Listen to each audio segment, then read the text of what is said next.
In a Colorado court story to simulate the size of a basketball. Why did it cause such shock waves in our country and really around the world? We were completely surprised because we didn't think they had the capability. And although that was the size of a basketball, our first satellite to go in was only the size of a grapefruit. So it was a great shock to us. And it had Americans scared because it, what, showed Soviet dominance in technology or dominance in space, or both? Technology and space, John. As a matter of fact, the Soviets were pretty much far advanced in rocketry at that time, more so than we thought. And as a guy who had studied rockets for a long time, you knew the significance of what they had achieved. And I was very interested in what we were doing, and when they put up, Sputnik, I thought to ourselves, what's wrong with our educational system? Don't we have the scientists and technicians to do the same thing? So then comes President Kennedy and issues that historic challenge in 1960, right, to put a man on the moon before the end of the decade? 1961, just a few weeks after Al Shepard's suborbital flight. Very bold move. Whether he really believed we could do it or not, of course, we'll never know, but he had to do something. We were behind the Soviets at that time in space technology. How would you assess the overall state of the U.S. space program at the time that he made that challenge? Well, our program itself was going along in pretty good shape, but, I mean, we were slowly going along, much like, the tortoise. And suddenly they're always going ahead of us, and we, of course, didn't really understand the situation at the time. You had a lot of rockets blowing up, too, didn't you? I mean, that's the right. First yes, experiments?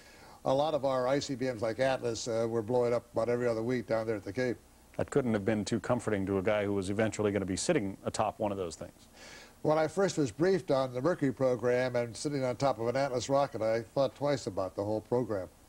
So did the Apollo program, in that big race between the Soviets and the Americans, did it become a weapon in the Cold War? Well, definitely. The Apollo program was a sort of a challenge to the Soviets to see who had the greatest technology, the greatest leadership. And, of course, we were developing reconnaissance systems, too. But basically, it was one of who could do more in space and actually who could get to the moon, because we now know these years that the Soviets were pretty close to going to the moon and had developed a tremendous program for getting there.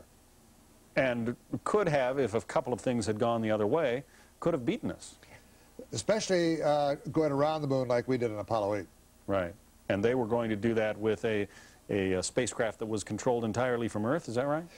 Well, yes, they had a proton rocket, which was fairly reliable. They had a spacecraft called Zond, and they fired two of them prior to our Apollo 8 flight. They both went around the moon. They had some problems with them, but they debated whether to send men up on Zond 7. And when they waited and debated back and forth and had all those arguments, that's when we sent Apollo 8 to the moon. Bold move on our part. Why did the moon become the goal? Just because it's the closest orbiting body? The moon was a goal both here in the United States and in the Soviet Union for many, many years. It was a natural goal. It was where the technology was that we could actually get there. So that was the challenge, and it was something you didn't have to market, so to speak. I mean, it was there, and everybody, we've been talking about going to the moon for hundreds of years. When you first got into the program, the space program, was the moon going to be the goal for you? When I got in the program, that's right, Apollo had been announced in '61, I got in 62, and so although I was basically involved in Gemini in the beginning, the Apollo people had already started the studies and started to build the spacecraft. There aren't many of us who get the opportunity to make history. You are one of the few who had that opportunity. If you could, would you do it again? Oh yes, I just happened to be at the right time, at the right place, with the right credentials, and I'm very, very fortunate to be there, but it was something I wanted to do even in high school. There wasn't a NASA at the time, but I was interested in stars and rockets, and all of a sudden they came together, and I was very fortunate to be part of that. Fortunate indeed. When we return, we'll talk about man's first trip to the moon, Apollo 8. Stay with us. You're watching Fox News Channel.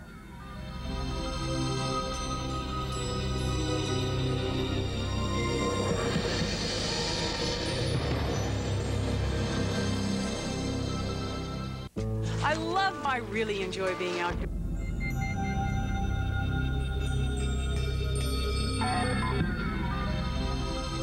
Welcome back to Eve of Discovery. I'm John Scott, along with Captain Jim Lovell.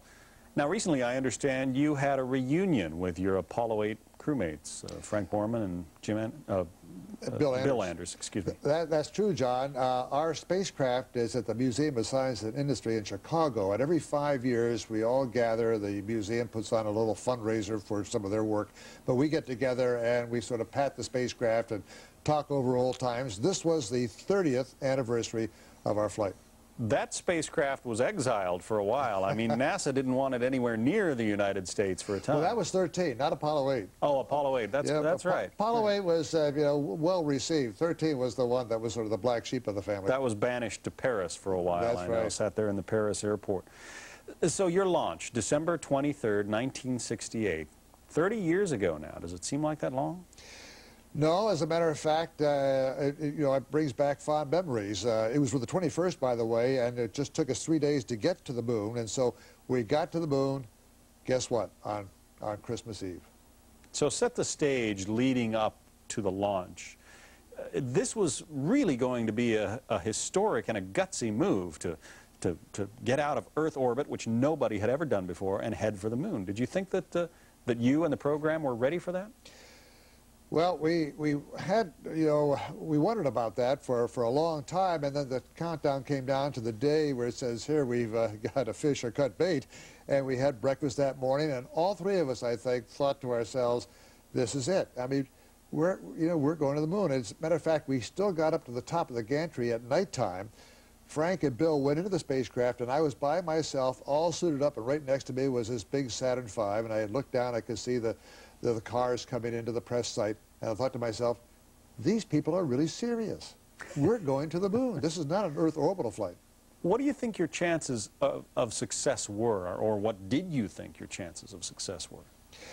Well, we practiced so hard, and we felt the equipment was very reliable. I personally thought our chances of success were pretty good.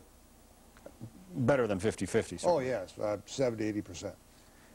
And this had originally been planned as an Earth orbit flight, but the lunar module wasn't ready to be tested. Yes, Grumman Aircraft, the builders of the lunar module, finally bit the bullet and said, we can't get this spacecraft ready for a flight in 1968, and we are going to do an Earth orbital, checking out everything. So, on a bold decision by NASA management, they said, well, let's send the command service module to the moon, and we'll check out the navigation. We'll look for lunar landing sites and things like this. You were part of a mission that some people think really won the space race for America. It wasn't so much the moon landing, but that lunar orbit that you did on Apollo 8. Do you agree? Yes, I think so. It was a very key part of the entire space race. But up to that time, the Soviets were pretty close with us, and all of a sudden, we went to the moon on Apollo 8. We didn't realize at that time how close they were to also accomplishing the same feat until, years later we found out more about their actual progress. These space flights were a great accomplishment for you, a great one for America, but they were also very expensive for taxpayers. What do you say to people who question the expense? Well, they are expensive, but I think that the technology we get out of them, the prestige to the country that we get, the basic science we get, is well worth the price. All right, Jim Lovell, stay with us, if you would. When we come back on Eve of Discovery, we'll talk with him about the future of space exploration and also with future space explorers. Stay with us. You're watching Fox News Channel.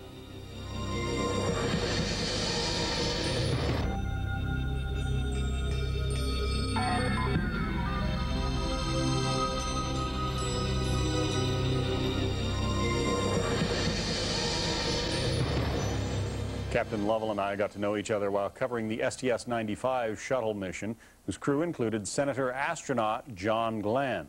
Now, every launch is exciting, but this one got a great deal more media attention because of John Glenn. Now, you're 72, he's 77. Did it make you feel good, frankly, to see another septuagenarian going into space?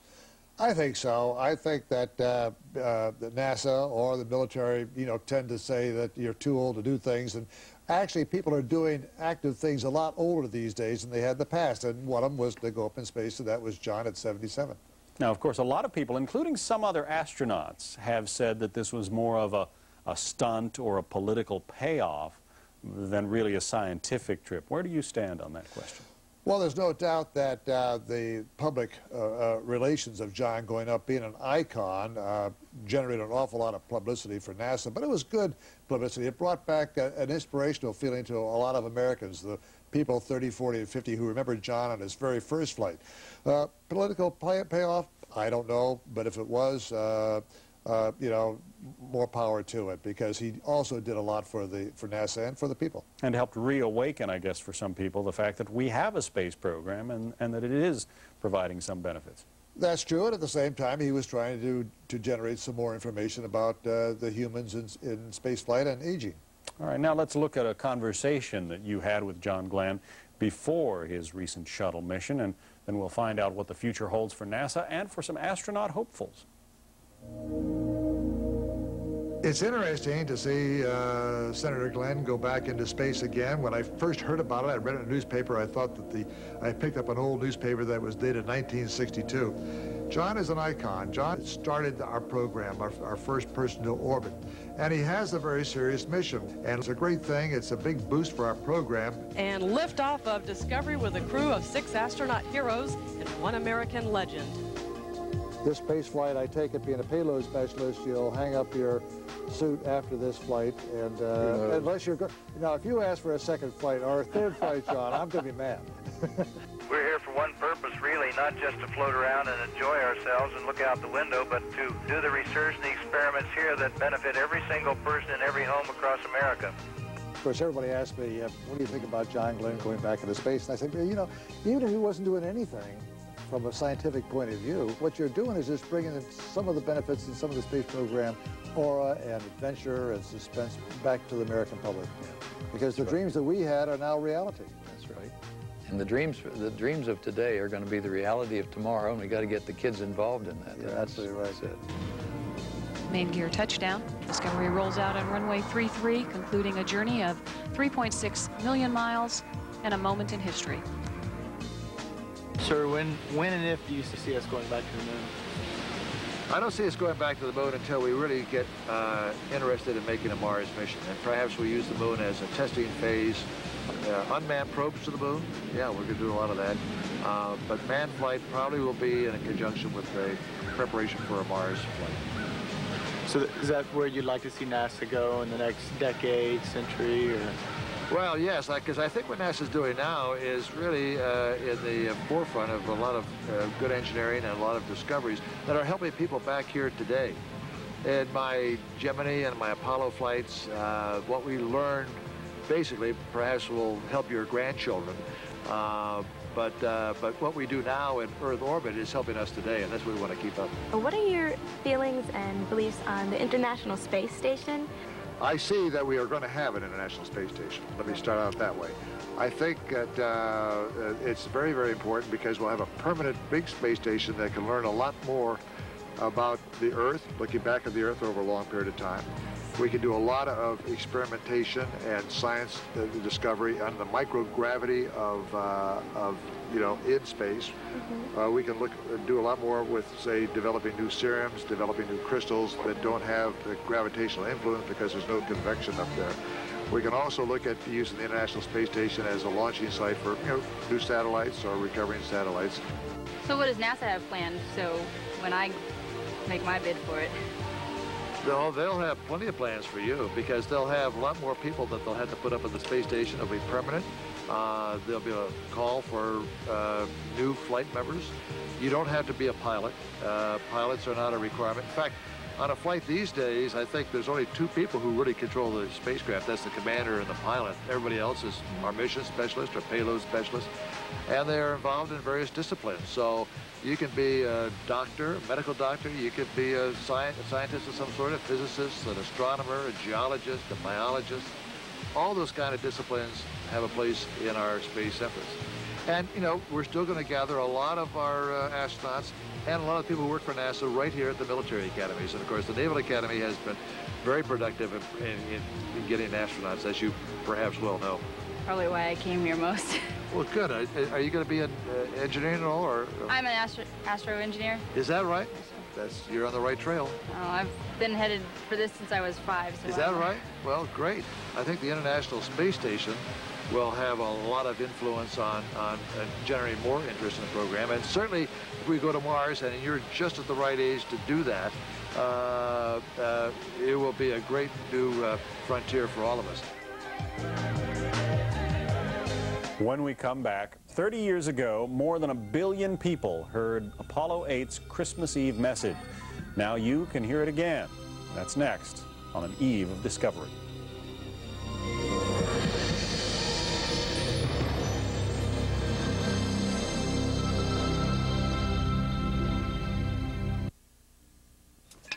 The spirit.